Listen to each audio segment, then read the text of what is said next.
So one of the main questions that we get around here is, what do I do to loosen up my hamstrings? So this is what I want to do today. Is I'm going to come at you with like a movement couplet here that I find is really helpful to improve the hamstring length and overall just your mobility. All right. But before we go ahead and do that, what we want to be able to do here is we want to be able to give you a way to either test and retest whether or not what you've done has actually been helpful. So one easy way that I like to look at hamstring length and flexibility is more so how you present from a postural standpoint when you're actually in this position, what we call long sitting. Okay?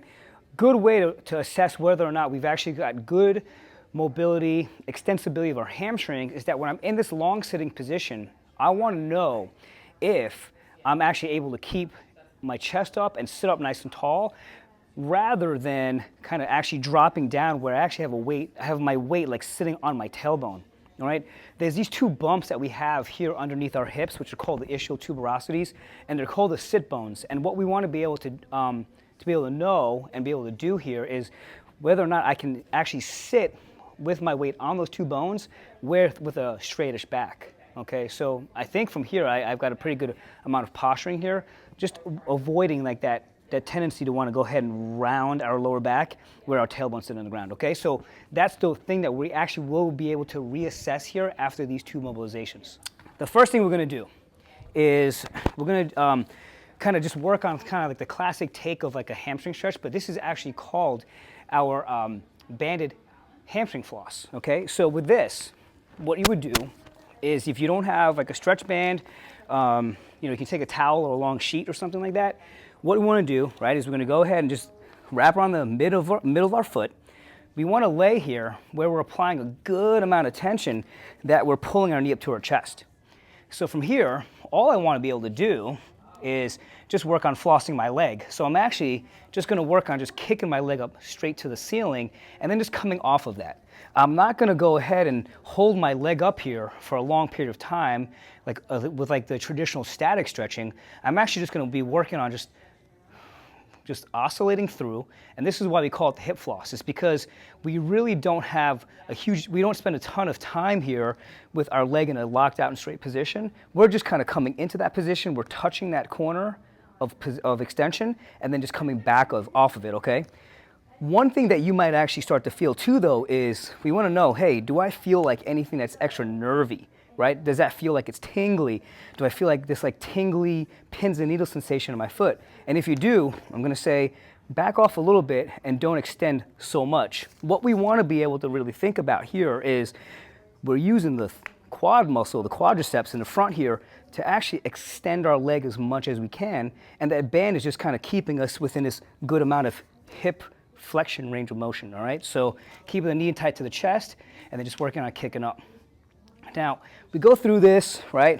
This is meant to be a follow along, so we want you to spend about maybe like 60 to 90 seconds, 2 minutes max here of just consistently flossing here, okay?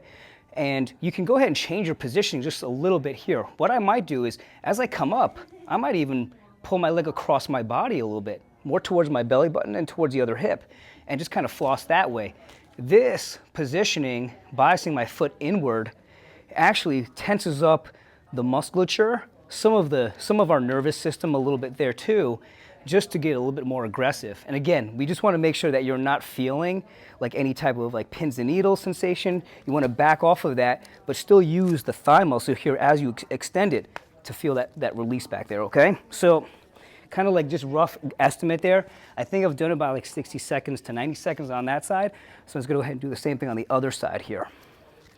Right? The one thing that's nice about these mobilizations too is that they don't take a ton of time, especially if you're doing them the right way. So same thing here, right? It's just 60 to 90 seconds of just keeping that foot flexed, okay, upward, like toes to the shin, and then you're going to kick that leg up as much as we can. All right, just flossing through. That's all we're doing. It's just nice and smooth and rhythmic here, okay? Another thing too is you might notice that my left leg here, my knee's not bent. I'm going to try to keep it as flat as I can here as well, and not let my foot or my knee come off the ground as I kick up my other leg. All right, so again, now we're just going to go ahead, toe in a little bit, bring that leg slightly across your body towards your belly button. And then from here, you're just gonna go cycle through and floss that out, right? So making sure that every single time you drop that leg down into a bent knee position, you still have that knee and that thigh drawn up pretty close to your chest, okay? And then work on kicking it out nice and smooth, okay? All right, so that right there is the first step. That's the hamstring floss. And we're gonna take you to the next mobilization. Okay, so our second thing here that we're gonna do is gonna require like a foam roller or a massage ball. Oh, you also need a firm surface to also sit on. Okay, so what we're gonna do is you're gonna take your foam roller and we're gonna start like high up like into like the hamstring region, even like on that bony aspect that we call the sit bones, okay? What we're gonna do from here is, one, we're gonna see if we can even tolerate our weight and pressure down on top of this, okay? Then we're gonna start to roll our body up and down on top of this roller, right? Anywhere from high hamstring, sit bones, to just the meaty aspects of our hamstrings, all the way down, potentially to like the bend of our knee, okay? Going up and down here.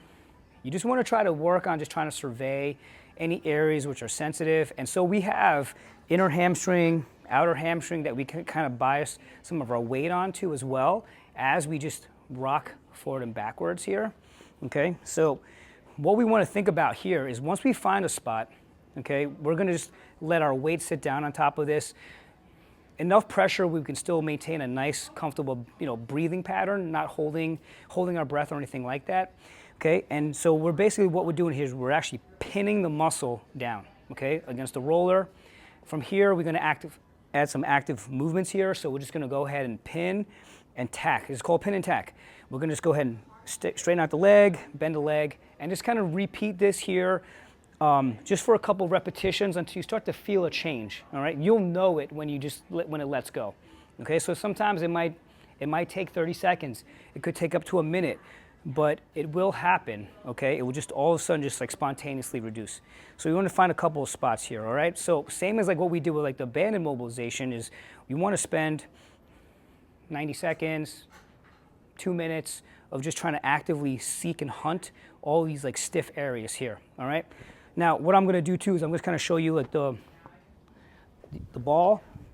Depending on how firm the surface is that you're sitting on, depending on actually how thick you are or non-thick you are, you might need a different size ball, okay? But what you're gonna do here, okay, is you're gonna take the ball, and I actually like the ball because it allows you allows us to get into more of like a pinpointed targeted area. So we're gonna do the same thing, right? It's just kind of like try to find these spots here, high up on the hip, right below the fold of the butt cheek here. And we can even like shift a little bit from side to side, trying to get some of that weight down.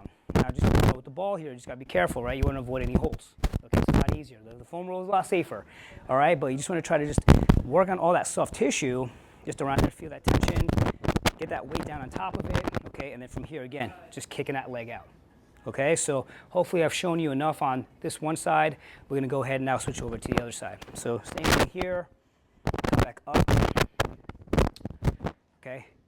High up on that hip, sit bones here, survey. If you need to, just kind of move. You can move side to side. You can move up and down across a spot. We're just thinking about here, right? If you can imagine and visualize that you're taking a muscle and you're trying to peel it, like kind of just like shimmy it off, like the attachment point here, in a gentle way, right? You're just trying to create all these options of movement because sometimes here, like what might happen, right, is that banded mobilization that we were showing you can address like some like tension within your nervous system. And yes, of course, it can also like bias some of the length issues with the muscle. But with this type of like soft tissue pressure-based technique, what we're doing is we're actually trying to now allow the layers of all the muscles and soft tissue to be able to slide along each other a lot easier, okay? Sometimes they can get matted down, and we just need a little something here to just kind of like remove that barrier to your resistance, okay? So I've spent a lot of time on it. It actually felt pretty good. But once we find another spot here, let's go ahead and just pin and tack again, right? Just kicking that leg out. So just again, it could be a minute, it could be up to 2 minutes. That's all you really need to do. There's so much real estate along here that I'm just going to encourage you to kind of just work on trying to figure out, like, hey, wow, I didn't even realize that that was stiff there. If it is, right, pin it, move it, okay, until you start to feel the release. So now we've done those 2 mobilizations. Now what's really important again is we talked about test, retest in the beginning of this video. So after you've done these 2 things, right, we're gonna get back into the long sitting position. Right, knees straight, feet about shoulder, hips width apart. And you wanna feel like if you're able to literally get yourself to keep the knees nice and straight, lock out the quads, and present with a nice high posture here, right? If you felt that difference, then these 2 mobilizations are something that you can work on, all right? So hopefully these tips help you out.